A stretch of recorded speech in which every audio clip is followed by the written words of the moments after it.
नमस्कार। प्राइम न्यूजमा स्वागत छ। म दृष्टिबाणी धिताल। म संगीता कटुवाल। सुरु गरौं हेडलाइन्सबाट। विषयगत समितिको नेतृत्व बाँडफाँडबारे दलहरूबीच छलफल तीव्र। सहमति जुटाउने शीर्ष नेताको प्रयास असफल। एमालेलाई लेखा समिति मात्र दिने गठबन्धनको तयारी। सरकारलाई जनउत्तरदायी बनाउन छाया सरकार गठनको तयारीमा एमाले। गुण र दोषको आधारमा विरोध वा समर्थन गरिने प्रभावकारिताबारे भने प्रतिपक्षकै आशंका।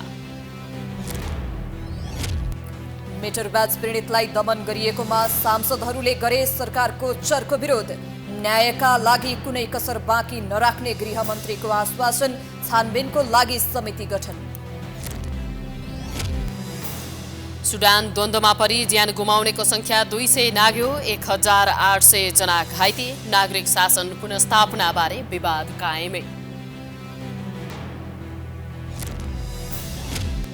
र एसीसी प्रिमियर कपमा नेपालको विजयी सुरुवात। मलेसियामाथि 6 विकेटको जित। आजै भएको अर्को खेलमा हङकङले सिङ्गापुरलाई 8 विकेटले हरायो। प्राइम न्यूज अब विस्तारमा। प्रमुख 3 दल नेपाली कांग्रेस, नेकपा एमाले र नेकपा माओवादी केन्द्रका शीर्ष नेताहरू संसदलाई प्रभावकारी बनाउने विषयमा निरन्तर छलफलमा छन्। तर सैद्धान्तिक रूपमा सबै विषयमा सहमति गरेर जाने समझदारी भए पनि भागवण्डामा प्रवेश गरेपछि भने उनीहरूबीच झनझन असमझदारी बढ्न थालेको छ। संसदलाई प्रभावकारी बनाउने, विषयगत समितिलाई पूर्णता दिने र अन्य राजनैतिक विषयमा पनि सहमति खोज्ने भन्दै शीर्ष नेताहरू निरन्तर संवादमा छन्। प्रधानमन्त्री पुष्पकमल दाहाल प्रचण्ड, नेपाली कांग्रेसका सभापति शेरबहादुर देउवा र नेकपा एमालेका अध्यक्ष केपी शर्मा ओली बीच 3 चरण छलफल भए पनि सहमति भने जुटेको छैन। 3 दलका 3 नेता 3 पटक बस्दा पनि अन्य विषयमा सहमति नजुटे पनि तत्काल प्रधान न्यायाधीश नियुक्त गर्ने विषयमा भने सहमति जुटेको छ। तर त्यसका लागि पनि संसदीय सुनवाई समिति भने बन्न सकेको छैन। 15 सदस्यीय संसदीय सुनवाई समितिमा 3 सदस्य राष्ट्रिय सभाका रहनेछन् भने बाँकी 12 सदस्य प्रतिनिधि सभाबाट आउनेछन्। उक्त समितिमा संसदमा दलको सामर्थ्यको आधारमा सदस्य संख्या निर्धारण गर्ने विषयमा सैद्धान्तिक सहमति भए पनि भागवण्डामा प्रवेश गरेपछि दलहरूबीच विवाद देखिन्छ। उक्त विवादको कारण तत्काल समितिले पूर्णता पाउनेमा शंका गर्ने पर्याप्त आधार छ। संसदीय सुनवाई बिना प्रधान न्यायाधीश नियुक्त गर्न सकिँदैन। नेकपा एमालेले प्रतिनिधि सभाका 12 सदस्य मध्ये 4 सदस्य आफूले पाउनुपर्ने दाबी गरेको छ। तर नेपाली कांग्रेस त्यसका लागि तयार छैन। त्यो 4 सदस्य उहाँहरूले माग्नु भएको छ, तर त्यसका बारेमा वास्तवमा पहिला सभामुखजी कहाँ बसेर एक खालको मोटो सहमति भइसकेको। अब त्यो सहमतिलाई नै उहाँहरूले फेरि उल्ट्याउने कोसिस गरिराख्नु भएको छ। किनभने दलगत आधारमा हो नि प्रतिनिधित्व हुने समितिहरूमा, अनि सबभन्दा ठुलो दल र दोस्रो दलको बराबरै संख्या त कहाँ हुन्छ। नेकपा एमाले संसदीय सुनवाई समितिमा प्रतिनिधि सभाबाट पठाउने 12 जनामा 4 जना पाउँछ। अब कांग्रेसले 4 पाउँछ कि 6 पाउँछ हाम्रो सरकारको विषय होइन। कांग्रेसको जे गणित छ त्यो गणितले निर्धारण गरेको संख्या उसले पाउँछ। 4 पाउँछ कि 5। त्यसकारण कांग्रेस बराबर एमालेको हुनुपर्छ भन्ने लजिक नै त्यो राजनीतिक लजिक होइन। त्यसकारण उहाँहरूले यो जे भनिरहनु भएको छ त्यो भनाइ मिलिरहेको छैन। त्यस्तै संसदका 10 विषयगत समितिमा पनि सत्तापक्ष र प्रतिपक्षको मत बाँझिएको छ। एमालेले लेखा समिति सहित 4 समितिको नेतृत्व दाबी गरेको छ भने सत्तापक्ष लेखा समिति बाहेक अन्य समितिको सभापति एमालेलाई छाड्न तयार छैन। एमालेकै नेताहरूले होइन प्रतिपक्षले त सार्वजनिक लेखा समिति मात्रै पाउँछ भनेर हामी प्रतिपक्षमा भएको बेला हामीले सार्वजनिक लेखा समितिमै चित्त बुझायौँ, अरूमा दाबी नै गरेनौँ। त्यसले एउटा के नजिर स्थापित भयो त भन्दा सार्वजनिक लेखा समिति प्रमुख प्रतिपक्षले सभापति हुने, अरूमा सबै सत्तापक्षकै हुने भन्ने नजिर स्थापित भएको। त्यसो भए हुनाले अब त्यो नजिरलाई फेरि उल्ट्याउने हो भने फेरि छलफल गरौँला। तर एमालेले नै यो नजिरको स्थापना गर्नुभएको हो र प्रमुख प्रतिपक्षले सार्वजनिक लेखा समिति मात्रै पाउँछ भन्ने उहाँहरूकै कुरा हो। यो विषयगत 10 वटा समितिमध्ये 1 लेखा समिति हाम्रो भयो। बाँकी 9 वटामा हिसाबै गरौँ न। 275 सांसदमा 25 विभागीय मन्त्रीहरू हुन्छन्, कटाउँ करिब 26-27 सांसद बराबर 1 मन्त्रालय हुन्छ। त्यो हुँदाखेरि 3 वटा विषयगत समिति हुन्छ। त्यस हिसाबले कुरा गर्दा एमालेको 3 विषयगत समिति, 1 लेखा समिति गरेर 4 त हाम्रो स्वाभाविक कुरा भयो। अहिले जारी संसदको हिउँदे अधिवेशन बढीमा 1 हप्ता चल्ने सत्तापक्ष बताउँछ। यो एक हप्ताको अवधिमा शीर्ष 3 नेता अनिर्णित रहेमा संसद सम्पूर्ण रूपमा नेताहरूको भाषण गर्ने थलोमा सीमित हुनेछ। तर परिणाम नआए पनि नेताहरूबीच बातचित चल्नुलाई सकारात्मक मान्नुपर्ने माओवादी मुख्य सचेतक हितराज पाण्डे बताउँछन्। राष्ट्रमा देखिएका विविध समस्याहरूको हल कसरी गर्न सकिन्छ भनेर निरन्तर लागिरहेछौँ। यो कुरा तपाईँहरूले पनि देख्नु भएको छ। सदन र सरकारलाई जोड्ने काममा पनि हामी लागेकै छौँ।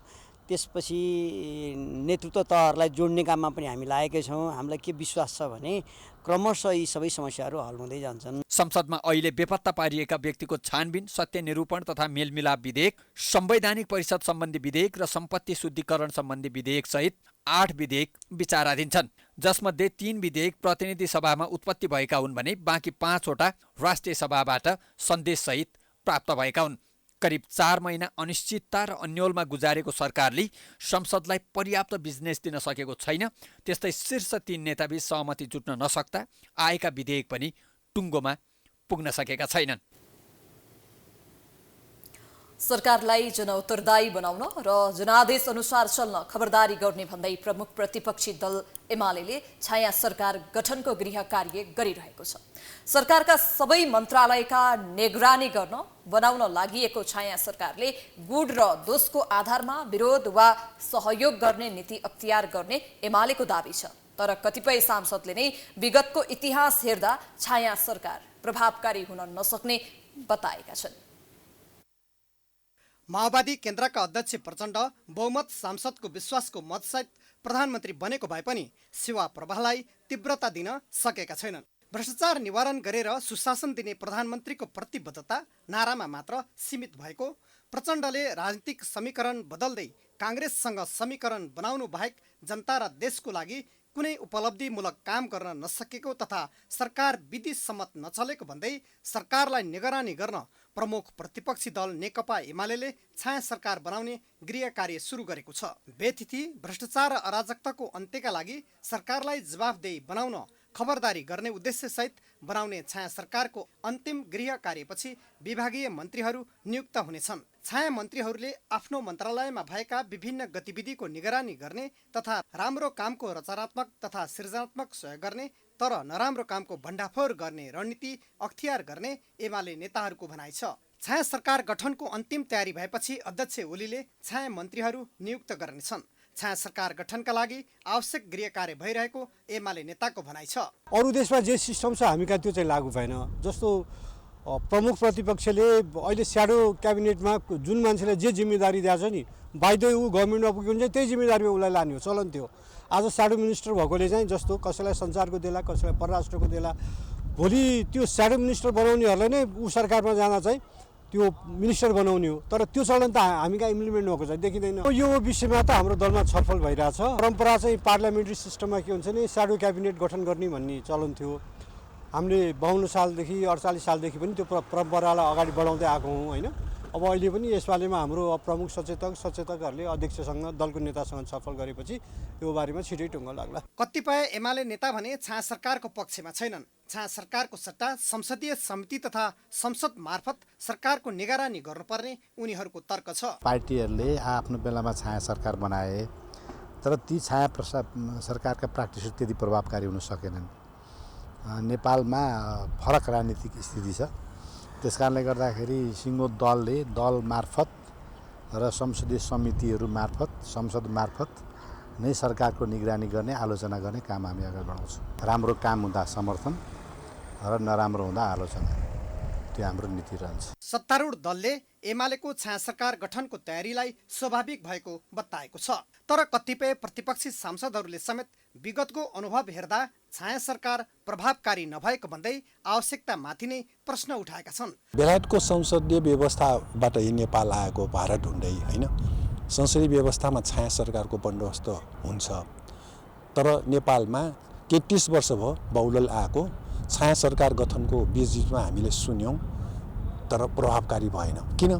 पालै पालो सरकारमा जाने, कहिले संयुक्त, कहिले दुईटा, कहिले तीनटा मिलेर सरकार बनाउने भए हुनाले यो सबै देखावटी मात्र हुने हो, देखाउने डाँट मात्र, कुनै प्रभावकारी हुँदैन। बेलायत लगायत अन्य संसदीय व्यवस्था भएका मुलुकमा छाया सरकारका मन्त्रीहरूलाई नै सो पार्टी सरकारमा गएको खण्डमा तत्तत जिम्मेवारी दिने प्रचलन छ।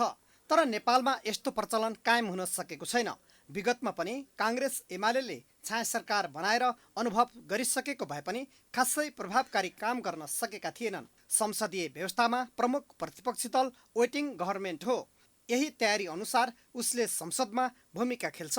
आफ्नो भूमिकालाई अझ सशक्त बनाउँदै भावी सरकार निर्माणमा पनि भूमिका खेल्न सक्ने भएका कारण पनि प्रमुख प्रतिपक्षी दलले छाया सरकार बनाउने प्रचलन छ। राप्रपाका अध्यक्ष राजेन्द्र प्रसाद लिङदेनले मिटर ब्याज पीडितमाथि प्रहरी प्रशासनले आक्रमण गरेको भन्दै निन्दा गरेका छन्। प्रतिनिधि सभाको आजको बैठकमा लिङदेनले ब्याज पीडितको मागलाई समयमा नै सम्बोधन गर्नुपर्ने माग समेत गरे। तराई मधेसका विभिन्न जिल्लामा हरुवा चरुवाले उठाउँदै आएका माग सम्बोधन गर्न लिङदेनले आग्रह गरे। सरकारले उनीहरूको माग पूरा नगरे राप्रपा आन्दोलनको अग्रमोर्चामा उभिने चेतावनी समेत दिए।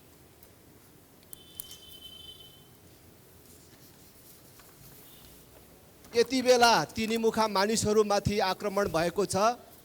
जुन बेला यस्तो सरकार छ जसले समाजमा गरिबहरूको अथवा सर्वहारा वर्गको अधिनायकत्व स्थापना हुनेछ, स्थापना गर्नेछौँ भन्ने सपना बाँडेको थियो। त्यो सपना बाँड्ने पार्टी र उसको नेतृत्वमा अहिले चाहिँ सरकार छ। तर यति नै बेला यो गरिब र निमुखाहरूमाथि यस प्रकारको बर्बर आक्रमण किन भइराखेको छ? त्यस्तै सांसद प्रेम सुवालले मिटर ब्याज पीडितमाथि सोमबार भएको आक्रमणबारे प्रधानमन्त्री र गृहमन्त्रीले सदनलाई जानकारी गराउनुपर्ने बताए। काठमाडौँ रत्न पार्कमा भेला भएका मिटर ब्याज पीडित जनता र इनरवामा भेला भएका लघु वित्त ऋण पीडित जनतामाथि लाठी प्रहार र दमन गरेको संविधानमा उल्लेख वाक स्वतन्त्रता र शान्तिपूर्ण भेला हुने हकको हनन हो। जनताको शान्तिपूर्ण भेलामा भएको लाठी प्रहारबारे प्रधानमन्त्री र गृहमन्त्रीलाई संसदमा स्पष्ट गर्न लगाउनु आवश्यक छ। मिटर ब्याज पीडित र लघु वित्त ऋण पीडित जनताको माग पूरा गर्नु जरुरी छ। नेकपा एमालेका सांसद भीमप्रसाद आचार्यले समयमा नै पूर्णता पाउन नसक्ने सरकारबाट जनताले केही आश गर्न नसक्ने बताए।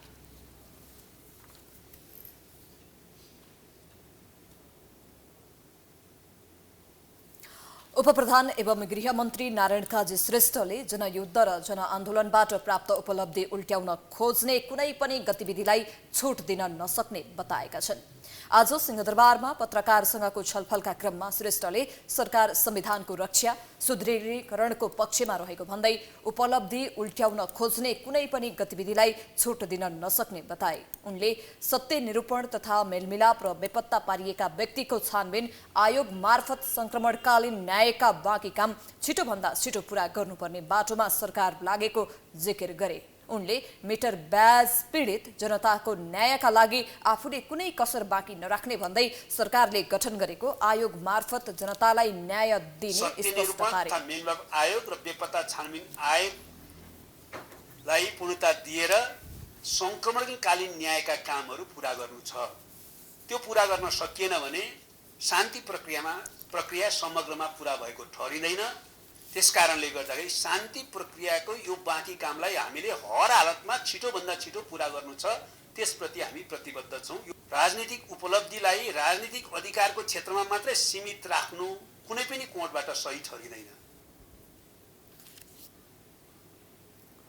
मिटर ब्याज पीडितहरूमाथि सोमबार भएको बल प्रयोगबारे छानबिन गर्न गृह मन्त्रालयले समिति बनाएको छ। उपप्रधानमन्त्री नारायण काजी श्रेष्ठका अनुसार काठमाडौँका सहायक प्रमुख जिल्ला अधिकारीको नेतृत्वमा 5 सदस्यीय समिति बनाइएको हो।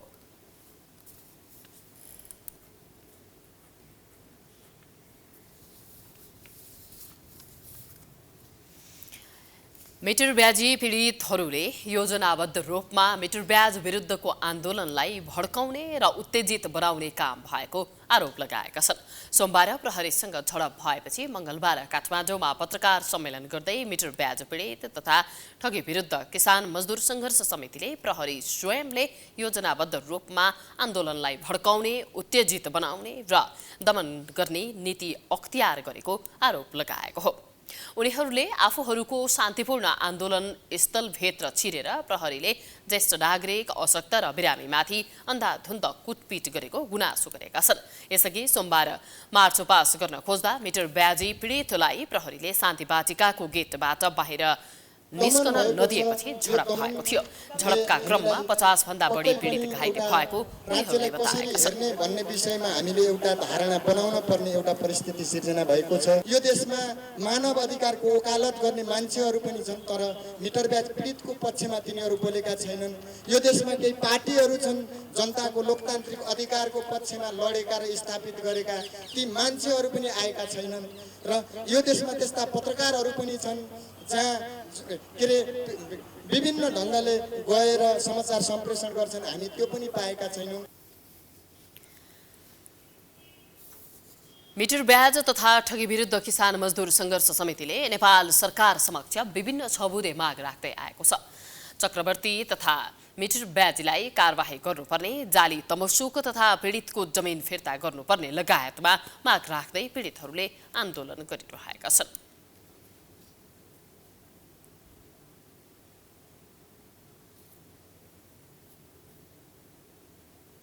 नेपाली कांग्रेसका सभापति शेरबहादुर देउवाले उपनिर्वाचन कांग्रेसका उम्मेद्वारलाई विजयी गराउन सत्ता गठबन्धन सम्बद्ध 9 दललाई अनुरोध गर्दै पत्र पठाएका छन्। देउवाले नेकपा माओवादी केन्द्र, जनता समाजवादी पार्टी, एकीकृत समाजवादी पार्टी, जनमत पार्टी, लोकतान्त्रिक समाजवादी पार्टी, नागरिक उन्मुक्ति पार्टी, राष्ट्रिय जनमोर्चा, नेपाल समाजवादी पार्टी र आम जनता पार्टीका अध्यक्षलाई अनुरोध पत्र पठाएका हुन्।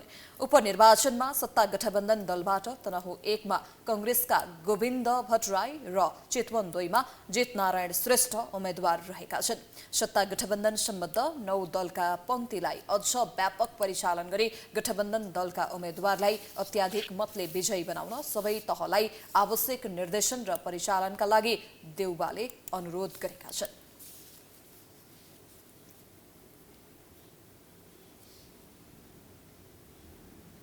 प्राइम न्यूज जारी छ, हामी ब्रेकपछि आउँछौँ।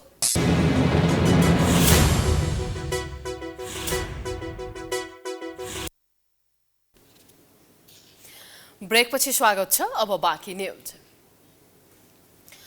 पछिल्लो समय अध्ययनका लागि विदेशी विद्यार्थीको संख्या बढेसँगै नो अब्जेक्सन लेटरमा सरकारले कडाई गरेको छ। कडा प्रावधान सहित एनओसीमा नयाँ निर्देशिका जारी भएपछि विद्यार्थी तथा शैक्षिक परामर्शदाताहरू यो निर्देशिका नेपाली विद्यार्थी तथा अभिभावकको हितमा नभएको भन्दै विरोध गरिरहेका छन्। यो निर्देशिका खारेजीको माग गर्दै विद्यार्थीहरू सडकमा उत्रिएका छन्। सरकारले गत फागुन 18 गते स्वीकृत गरेको नो अब्जेक्सन लेटर सम्बन्धी निर्देशिकामा अनुमति लिने चरण, शिक्षण संस्था, विषय छनौट, विदेशी मुद्रा, सतही लगायत प्रक्रियामा कडाई गरिएको छ। प्रधानमन्त्री पुष्पकमल दाहालले गत फागुन 18 मा स्वीकृत गरेको निर्देशिकामा उच्च शिक्षा अध्ययनका लागि मात्रै एनओसी दिने उल्लेख गरिएको छ, जसका कारण लामो समयदेखि विदेश जाने भन्दै भाषा पढिरहेका विद्यार्थीहरू अन्योलमा परेका छन्। पढ्नका लागि विदेश जान कडाई गरिएको भन्दै विद्यार्थीहरूले काठमाडौँमा प्रदर्शन समेत गरेका छन्। उच्च शिक्षा अध्ययनका लागि मात्रै नो अब्जेक्सन लेटर दिने निर्णयले आफूहरू मर्कामा परेको भन्दै विद्यार्थीहरू आन्दोलनमा उत्रिएका हुन्। आन्दोलनरत विद्यार्थीहरूले देशमै गुणस्तरीय शिक्षा र रोजगारीको व्यवस्था हुनुपर्ने कि निर्देशिका खारेज गर्नुपर्ने माग अघि सारेका छन्। विदेश जानका लागि आफूहरूको लाखौं पैसा खर्च भइसकेको र नो अब्जेक्सन लेटरकै कारण आफूहरू मर्कामा परेको विद्यार्थीको गुनासो छ। जापानी ल्याङ्ग्वेजको अप्लाई भइसक्यो क्या, अप्लाई भइसक्यो 14-15 लाख हाम्रो रुपियाँ लागिसक्यो होइन। अब एनओसी दिनुपर्ने ठाउँमा एनओसी दिइरहेको छैन, सरकारले हस्तक्षेप गरिरहेको छ हामीलाई। एनओसी जुन हामीलाई यो खारेज बन्द गरिएको छ, किन बन्द गर्यो? हाम्रो शिक्षा, हाम्रो भविष्य हामीले भविष्य लिन नपाउने, देशको लागि हामीलाई गर्न नपाउने। हामी चाहिँ यो सामान्य परिवार, घर परिवारको बच्चा पऱ्यौँ होइन। हामीले त अब 14-15 लाख यहाँ ऋण निकालेर ब्याङ्कबाट हुन्छ नि त, ऋण निकालेर चाहिँ हामी विदेश गएर उहाँ दुःख गर्छौँ भन्दा सुत्दै हाम्रो नेपाल सरकारले दिँदैन। सक्छ भने हामीलाई यहीँ जागिर दियोस्, नत्र हामीलाई बाहिर जान पनि नरोकिदियोस् क्या। 1 वर्ष भयो भने ल्याङ्ग्वेज स्टडी गर्दा गर्दै अब्रोड स्टडी भनेर चाहिँ काठमाडौँमा बस्दा 1 वर्ष भयो। अब सिओई आएर पनि एनओसी नदिएर म बसिरहेको छु यता। समथिङ 1 महिना भइसक्यो सिओई आएको, अहिलेसम्म एनओसी नपाएर चाहिँ पीडित भएको छु लास्ट। निर्देशिका स्वीकृत भएपछि वैदेशिक शिक्षा परामर्शदाताहरूले पनि असन्तुष्टि जनाएका छन्। यो निर्देशिका विद्यार्थीहरूको हकमा नभएको र लामो समयदेखि भाषा पढिरहेका र लाखौं पैसा खर्च गरिसकेका विद्यार्थी अन्योलमा परेको उनीहरूको भनाइ छ। साथै यो निर्देशिका विद्यार्थी तथा अभिभावकको हितमा नभएको भन्दै निर्देशिका खारेज नभए आफूहरूले आन्दोलनकै बाटो रोज्ने शैक्षिक परामर्श संघको भनाइ छ। हामीले विभिन्न चरणमा पत्रकार सम्मेलनै गरेर विभिन्न चरणमा हामीले आन्दोलनको घोषणा गर्नुपर्ने बाध्यता रहन सक्छ। अहिले हामी यही मिडियामा मार्फत जानकारी गराउने यो परेका यसका बयानको पक्षमा चाहिँ सम्बन्धित मन्त्रालयमा सम्बन्धित तपाईँको कर्मचारीहरूलाई सम्बन्धित ठाउँहरूमा चाहिँ जानकारी गराउने, प्रेस विज्ञप्तिहरू जारी गर्ने, तपाईँको ज्ञापन पत्रहरू बुझाउने काम गरिरहेका छौँ। यदि यो चिजहरूमा शिक्षा मन्त्रालय चाहिँ सुध्रिने अवस्थामा रहेन भने पक्कै पनि हामी आन्दोलनको घोषणा गर्छौँ। पछिल्लो समय भाषा तालिम र डिप्लोमा कोर्स गर्न र प्राविधिक शिक्षाका लागि एनओसी लिएर विदेशिनेको संख्या बढ्दै गएको तथ्याङ्कले देखाएको छ। गत वर्ष 1 लाख भन्दा बढीले नो अब्जेक्सन लेटर लिएकोमा 30% भन्दा बढीले भाषा तालिम र डिप्लोमा कोर्सका साथै प्राविधिक शिक्षा अध्ययनका लागि नो अब्जेक्सन लेटर लिएका थिए। भाषा तालिम र डिप्लोमा कोर्स गर्न एनओसी लिएर विदेशिनीको संख्या बढ्न थालेपछि कडाई गरिएको सरकारले जनाएको छ। सरकारको यो निर्देशिकाको कारण जापान जानका लागि सीओई आएर नो अब्जेक्सन नपाएका करिब 20,000 विद्यार्थी मर्कामा परेको शैक्षिक परामर्श संघको भनाइ छ। नेकपा एकीकृत समाजवादीले संगठन सुदृढीकरण विशेष अभियान 2 महिना थप गर्ने निर्णय गरेको छ। पार्टी कार्यालय तीनकोनेमा मंगलबार बसेको सचिवालय बैठकले संगठन सुदृढीकरण विशेष अभियानको म्याद आगामी जेठ मसान्तसम्म रहने गरी 2 महिनालाई थप गरिएको प्रचार विभाग प्रमुख जगन्नाथ खतिवड़ाले जानकारी दिएका छन्। सचिवालयको निर्णय अनुसार पार्टी संगठनले त्यसै अनुसार कार्य योजना निर्माण गरी अघि बढ्ने उनले बताए।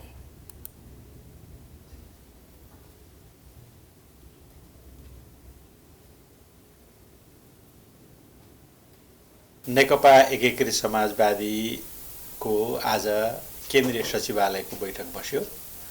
बैठकले हाम्रो आजसम्म चलिरहेको संगठन सुदृढीकरण विशेष अभियान आजसम्म चलिरहेको छ। यो अभियानको म्याद थपेर जेठ मसान्तसम्म पुर्याइएको छ, अर्थात् 2 महिना म्याद थपिएको छ। आज हामीले एक मात्र यही मात्र निर्णय गर्यौं। बैठकमा वैशाख 9 र 10 गते मनाउने नेपाल कम्युनिस्ट पार्टीको 74औं स्थापना दिवसको तयारीका विषयमा छलफल भएको थियो।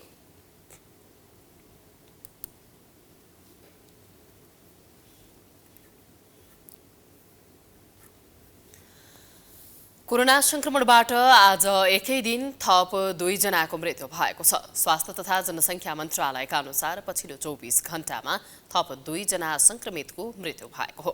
यो अवधिमा थप 171 जनामा कोरोना संक्रमण पुष्टि भएको मन्त्रालयले जनाएको छ। 2291 जनामा गरिएको परीक्षणमा 171 जनामा संक्रमण देखिएको हो। यससँगै कोरोनाको सक्रिय संक्रमितको संख्या 397 पुगेको छ। पछिल्लो 24 घण्टामा 85 जना संक्रमण मुक्त पनि भएका छन्। संक्रमित मध्ये 22 जना आइसोलेसनमा, 8 जना आइसियुमा र 4 जना भेन्टिलेटरमा उपचाररत छन्।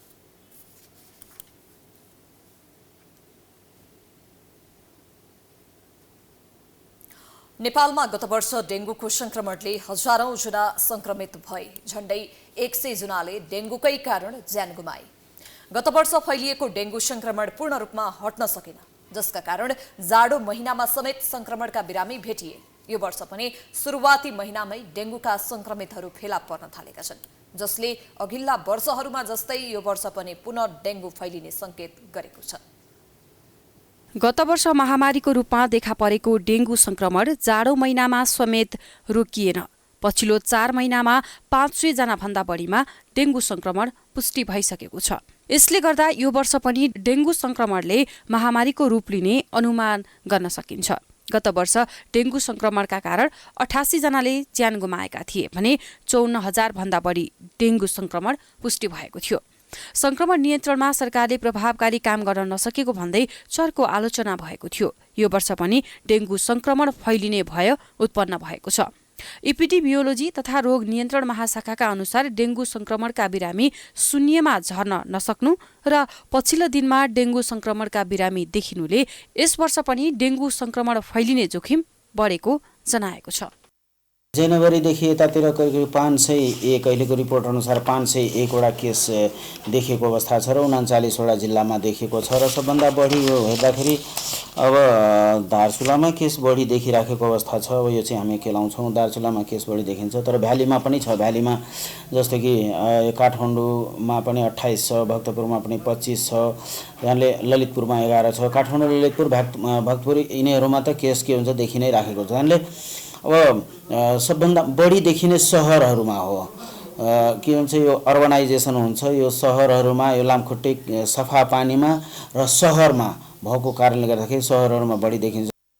शरीरमा डेंगू संक्रमण फैलिएर लक्षण लम्बिँदै गएको अवस्थामा गिजा र नाकबाट रक्तस्राव हुने, पिसाब रातो हुने, दिशा कालो हुने जस्ता लक्षण देखिन सक्छ। डेंगू भाइरस संक्रमणले कडा रूप लिएको खण्डमा मृगौला, कलेजो, मुटु, स्नायु जस्ता अङ्गमा नकारात्मक असर पार्ने चिकित्सक बताउँछन्। डेंगूको संक्रमणका कारण स्वास्थ्य जटिलता बढ्दै गएको खण्डमा व्यक्तिको जाने समेत जाने जोखिम हुन्छ। डेंगूको चाहिँ समस्याहरू त्यो ठाउँमा अझ विशेष गरेर जहाँ चाहिँ लामखुट्टे देखिरहेको थियो, एडिस जातको लामखुट्टे, त्यो ठाउँमा फैलिन सक्ने सम्भावना चाहिँ अबको दिनमा देख्छु। र म के भन्न चाहन्छु भने ती ठाउँहरूमा चाहिँ काठमाडौँले जुन गल्ती गरेको थियो त्यो नगर्नुहोस्। मैले यो शब्द खुब दोहोऱ्याइरहेको छु, किन भन्दाखेरि देख्दै चाहिँ लामखुट्टेलाई हामीले नष्ट गर्ने कार्य केही पनि गरेन। नेपालमा सामान्यतया जेठ असार महिनामा मनसुन सुरु हुन्छ, तर मनसुन सुरु हुनु अघि पानी परेको खण्डमा समेत डेंगू संक्रमणको जोखिम बढ्ने गर्छ। त्यसो त अघिल्लो वर्ष दशैं तिहार सकिएर जाडो मौसम सुरु हुँदा समेत प्रकोपकै रूपमा काठमाडौँको घट्टेकुलो क्षेत्रमा डेंगू फैलिएको थियो। संक्रमणले विकराल रूप लिँदा समेत रोकथामका लागि सरकारले प्रभावकारी कदम चाल्न नसक्दा आलोचित बनेको थियो। यस वर्ष पनि संक्रमण बढ्ने देखिएकोले नागरिक स्तरबाट पनि सतर्कता अपनाउन आवश्यक देखिन्छ। नेपालको उत्तरी नाका तातोपानी नाकाबाट निर्यात खुलाउन चीन र नेपाल बीच सहमति भएको छ। मंगलबार भएको नेपाल चीनको सीमा मेतेरे पुलमा नेपाल र चीनका सरकारी अधिकारी बीचको छलफलमा चीनले निकासी सहित 6 बुँदे सहमति गरेको हो। नेपालबाट सिन्धुपाल्चोकका जिल्ला प्रशासन, अध्यागमन सुरक्षा निकाय, भन्सार प्रमुख तथा चीनका न्यालम काउन्टी प्रशासन, अध्यागमन सुरक्षा निकाय लगायतका अधिकारी बीच भएको बैठकबाट यो जानकारी प्राप्त भएको हो। सिन्धुपाल्चोकका प्रमुख जिल्ला अधिकारी रमेश नेउपानेले चीनका उच्च अधिकारीसँग नाकालाई स्थायी रूपमा सञ्चालन गर्न वैशाख 18 मे 1बाट नाका खोल्ने सहित 6 बुँदे सहमति भएको बताएका छन्। सीमा सुरक्षा बीच क्रस बोर्डर क्राइमलाई लिएर पर्याप्त छलफल बीच मे 1बाट नाकाबाट निकासी खोल्ने र अन्य व्यवस्थापन र अपराध नियन्त्रणबारे छलफल र मौखिक सहमति भएको बताइएको छ। मंगलबारको काउन्टर पार्ट मिटिङमा सीमाबाट निर्यात सहित कोभिड-19 सावधानी अपनाउने सूचना सम्प्रेषण, अन्तर्देशीय सीमा नाका सुरक्षा व्यवस्था, अपराध नियन्त्रण, न्यूनीकरण, संवेदनशील रहेर गस्ती, थप चेक पोइन्टमा कडा जाँच, सूचना आदान प्रदान जस्ता मुख्य विषयमा छलफल भएको थियो। बैठकमा सीमा सुरक्षा सशस्त्र प्रहरीका प्रहरी उपरीक्षक रवि केसी, जिल्ला प्रहरी प्रमुख प्रहरी उपरीक्षक बाल नरसिंह राणा रहेका थिए। चीनबाट बोर्डर कन्ट्रोल प्रमुख सुगाङ, खासा अनुसन्धान प्रमुख गे साङ, सहायक प्रमुख युन डाङ, न्यालम र खासा प्रहरी स्टेसनका प्रमुख द्वय डान ड्रो र जियान क्याम, त्यसैगरी न्यालम कानुन तथा अनुसन्धान प्रमुख जियासी डुन झुल लगायत अन्य अधिकारी सहभागी थिए। 72 सालको विनाशकारी भूकम्पपछि गएको 7 वर्षदेखि मालवाहको रूपमा सञ्चालित भोटेकोशी गाउँपालिका 2बाट चीन जोड्ने तातोपानी नाकाबाट निर्यात ठप्प रहेको थियो।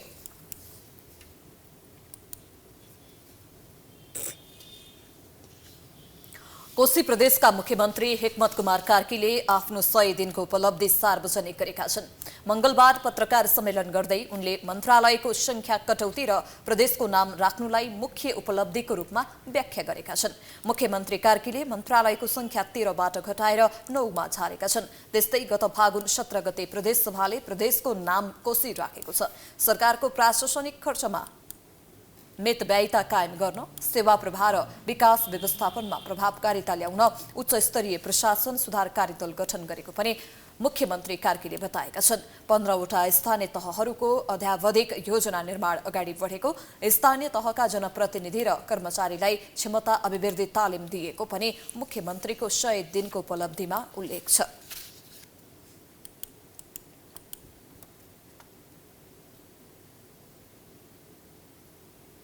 अवधारणामा सैद्धान्तिक स्वीकृति भई निर्माणाधीन विधेयक 1, प्रदेश सभामा पेश गर्न स्वीकृत भएका विधेयकहरू 3 थान, प्रदेश सभाबाट प्रमाणित भई प्रदेश प्रमुखबाट पारित भई प्रदेश प्रमुखबाट प्रमाणित भएका विधेयकहरू दुईटा कानुन हामीले बनाएका छौँ। नियमावलीहरू हामीले 3 वटा बनाएका छौँ। निर्देशिकाहरू एउटा, कार्यविधि 2टा हामीले बनाएर त्यसको प्रमाणीकरण गरिसकेका छौँ।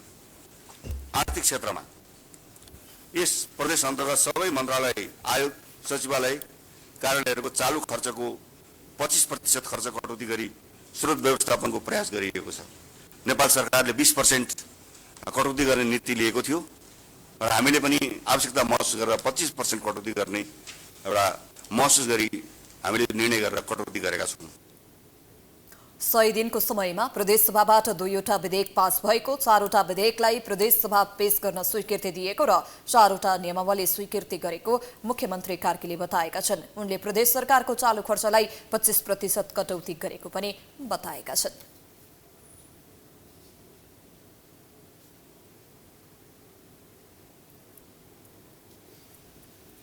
सुदूरपश्चिम प्रदेशसभाको बैठक लामो समयदेखि बस्न सकेको छैन। मंसिर 4 को निर्वाचनपछि प्रदेशसभा नीति निर्माण तथा जनसरकारका मुद्दामा प्रवेश नै गर्न सकेको छैन। निर्वाचनपछि गठित प्रदेशसभाले अहिलेसम्म 2 वटा सरकार गठन गरेको छ भने मुख्यमन्त्रीले विश्वासको मत लिने प्रयोजनका निम्ति मात्रै बैठकको उपयोगितामा सीमित भएको छ। सुदूरपश्चिम प्रदेश सरकारले बिजनेस दिन नसक्दा लामो समयदेखि प्रदेशसभा बैठक बस्न सकेको छैन।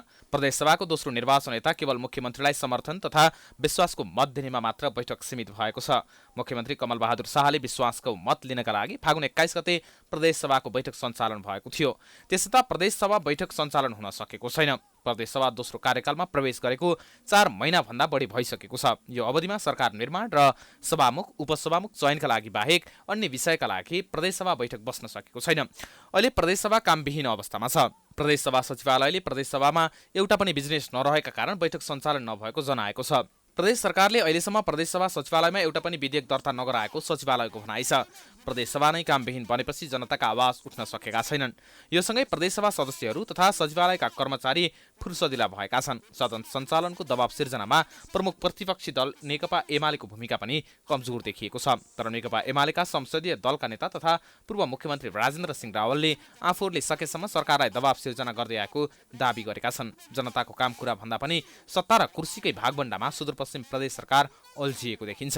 मंसिर 4 गतेको निर्वाचनबाट प्रदेशसभा गठन भएपछि पहिलो बैठक पुस 15 गते बसेको थियो। त्यसपछि मुख्यमन्त्री, सभामुख, उपसभामुख चयन र विश्वासको मत लिनका लागि मात्रै प्रदेशसभा बैठक बसेको छ।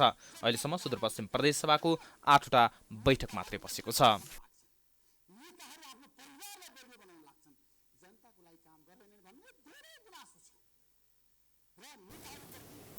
प्राइम न्यूज अझै जारी छ। हामी ब्रेकपछि आउँछौँ।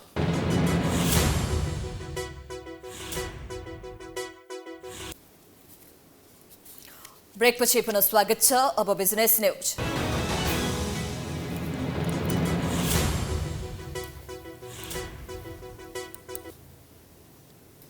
साताको तेस्रो कारोबारको दिन मंगलबार नेप्से सामान्य अङ्कले घटेको छ। आज शेयर बजार परिसूचक नेप्से 3.03 अङ्कले घटेर 1904.98 बिन्दुमा पुगेको हो। आज होटल तथा पर्यटन, म्युचुअल फन्ड र निर्जीवन बीमा बाहेक अरू समूहको शेयर घटेको छ। आज 266 वटा कम्पनीका 29,75,000 किता शेयर 87 करोड रुपैयाँमा कारोबार भएका छन्। आज सबैभन्दा धेरै खप्तड लघुवित्तको शेयर 5% ले घटेको छ। समग्रमा बजार घटे पनि कालिन्चोक दर्शन लिमिटेडको शेयर 10% ले बढेको छ। अब स्पोर्ट्स न्यूज।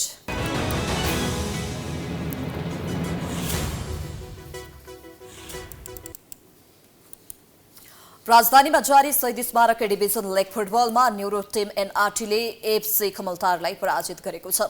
आज त्रिपुरेश्वर स्थित दशरथ रङ्गशालामा भएको खेलमा एनआरटीले खमलतारलाई 3-1 गोल अन्तरले पराजित गरेको हो। एनआरटीको जितमा सरोज तामाङ, सञ्जीव विष्ट र मोहित गुरुङले 1-1 गोल गरे भने खमलतारका श्यामो मुर्मुले 1 गोल फर्काए।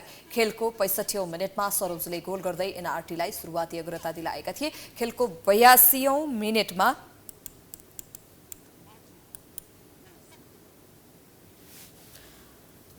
सञ्जीवले गोल गर्दै एनआरटीको अग्रता 2-0 को बनाए।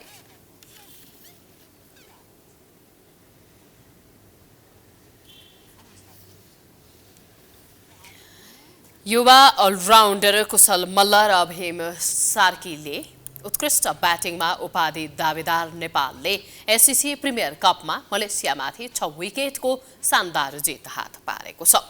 समूह एमा रहेको घरेलु टोली नेपालले पहिलो खेलमा जितका साथ महत्त्वपूर्ण 2 अङ्क बटुल्न सफल भयो। एसीसी प्रिमियर कपमा नेपालले विजयी सुरुवात गरेको छ। अलराउन्ड ब्याटिङ र बलिङ पर्फर्मेन्सले नेपालले मलेसियालाई 6 विकेटले सहजैले हराएको हो। जितका लागि 236 रनको विजयी लक्ष्य पछ्याएको नेपालले 36 ओभर 2 बलमा 4 विकेट गुमाउँदै लक्ष्य पूरा गर्यो। नेपालको जितमा कुशल मल्लले 40 बलमा 5 चौका र 5 छक्का सहित 70 रन अभिजित रहे। चौका हान्दै खेल सकाएका दिपेन्द्र सिंह ऐरी भने 5 रनमा अभिजित रहे। भीम सार्कीले 98 बलमा 5 चौका सहित 71 रनको महत्त्वपूर्ण योगदान दिए। भीमले 75 र कुशलले 28 बलमा अर्धशतक पूरा गरेका थिए। चौथो विकेटका लागि भीम र कुशल मल्लले 112 रनको शानदार शतकीय साझेदारी गरेका थिए। नेपालले ओपनर आसिफ शेखलाई 1 रनमै गुमाएको थियो। जितपछि कप्तान रोहित पौडेलले कुशल र भीमको पार्टनरसिपले खेल जित्न सहज भएको बताए। सुरुमा चाहिँ अलिकति भनौँ पावर प्लेमा त्यति राम्रो गर्न सकेन होइन, बट त्यसपछि चाहिँ मिडियम पेसर स्पिनर सबैले गेमलाई आफू चाहिँ ताने अनि त्यसपछि चाहिँ राम्रो गरे होइन। अनि पछि चाहिँ ब्याटिङ युनिट एक्सेप्सनल ब्याटिङ गरे दुईजनाले, डन्टी र कुशलले। सो एकदम ह्याप्पी छु विथ द पर्फर्मेन्स। दोस्रो विकेटका लागि भीम सार्की र कुशल भुर्तेलले 48 रनको साझेदारी गरेका थिए। कुशल भुर्तेलले 31 बलमा 5 चौका र 2 छक्का सहित 38 रन जोडे। कप्तान रोहित पौडेल 43 बलमा 5 चौका सहित 42 रनमा आउट भए। आजको खेलमा महत्त्वपूर्ण योगदान दिएका भीम सार्कीले कोचको निर्देशन अनुसार ब्याटिङ गरेको प्रतिक्रिया दिए। यो आज धेरै दिनपछि फेरि हामी टुर्नामेन्टपछि फेरि फर्स्ट म्याच थियो, त्यसैले अब यो इनिङ भन्दा पनि अब टिमलाई त्यतिखेर गाह्रो परेको थियो। अब सरले मलाई जुन रोल दिनुभएको थियो त्यही रोललाई चाहिँ म आफूमा अप्लाई गर्न खोजिरहेको थिएँ। मलेसियाका मोहम्मद वाफिक, रिजवान हैदर, विजय उन्नी र बिरनदीप सिंहले समान 1-1 विकेट लिए। त्यसअघि टियु क्रिकेट मैदानमा टस जितेर पहिला ब्याटिङ रोजेको मलेसियाले निर्धारित 50 ओभरमा 9 विकेट गुमाउँदै 235 रन बनाएको थियो। मलेसियाका कप्तान अहमद फैजले 95 बलमा 8 चौका र 1 छक्का सहित सर्वाधिक 76 रन बनाए पनि टोलीको जितका लागि पर्याप्त हुन सकेन। मलेसियालाई ओपनर मोहम्मद आमिर र बिरनदीप सिंहले 5.5 ओभरमा 22 रनको साझेदारी गरेका थिए। स्पिनर सन्दीप लामिछानेले 34औं ओभरको दोस्रो बलमा विकेट किपर आसिफ शेखबाट क्याच गराउँदै उक्त साझेदारी तोडेका थिए। मलेसियाका लागि युवा ब्याटर बिरनदीपले 94 बलमा 2 चौका सहित 46 रन जोडे। तल्लो क्रमका खिजर हायातले 22, सैयद अजिजले 13 र विजय उन्नी 12 रनमा आउट भए। नेपालका तीव्र गतिका बलर सोमपाल कामीले 9 ओभरमा 40 रन खर्चेर सर्वाधिक 3 विकेट लिए। ललित नारायण राजवंशीले 10 ओभरमा 34 रन खर्चेर 2 विकेट लिए। सन्दीप लामिछानेले 10 ओभरमा 1 मेडन सहित 48 रन खर्चेर 3 विकेट लिए। गुलसन झाले 5 ओभरमा 1 मेडन सहित 33 रन खर्चेर 1 विकेट लिए। माथिल्लो मुलपानी मैदानमा मंगलबार नै भएको अर्को खेलमा हङकङले सिङ्गापुरलाई 8 विकेटले पराजित गरेको छ। नेपालको अर्को खेल शुक्रबार ओमानसँग हुनेछ। यो खेल नेपालको 50th ODI पनि हो। ओमान यो ग्रुपको टफेस्ट अपोनेन्टको रूपमा देखिएको टिम पनि हो। क्यामेरामा विशाल खड्काका साथ फायज होदा, प्राइम टेलिभिजन, कृतिपुर। यो सँगै हामी प्राइम न्यूजको अन्त्यमा आइपुगेका छौं। जाँदा जाँदै हेडलाइन्स पुनः एकपटक। विषयगत समितिको नेतृत्व बाँडफाँडबारे दलहरूबीच छलफल तीव्र, सहमति जुटाउने शीर्ष नेताको प्रयास असफल, एमालेलाई लेखा समिति मात्र दिने गठबन्धनको तयारी। सरकारलाई जनउत्तरदायी बनाउन छाया सरकार गठनको तयारीमा एमाले, गुण र दोषको आधारमा विरोध वा समर्थन गरिने प्रभावकारिताबारे भने प्रतिपक्षकै आशंका। मेटर ब्याज पीडितलाई दमन गरिएकोमा सांसदहरूले गरे सरकारको चर्को विरोध, न्यायका लागि कुनै कसर बाँकी नराख्ने गृहमन्त्रीको आश्वासन, छानबिनको लागि समिति गठन। सुडान द्वन्द्वमा परि ज्यान गुमाउनेको संख्या 200 नाग्यो, 1800 जना घाइते, नागरिक शासन पुनर्स्थापनाबारे विवाद कायमै। र एसीसी प्रिमियर कपमा नेपालको विजयी सुरुवात, मलेसियामाथि 6 विकेटको जित। आजै भएको अर्को खेलमा हङकङले सिङ्गापुरलाई 8 विकेटले हरायो।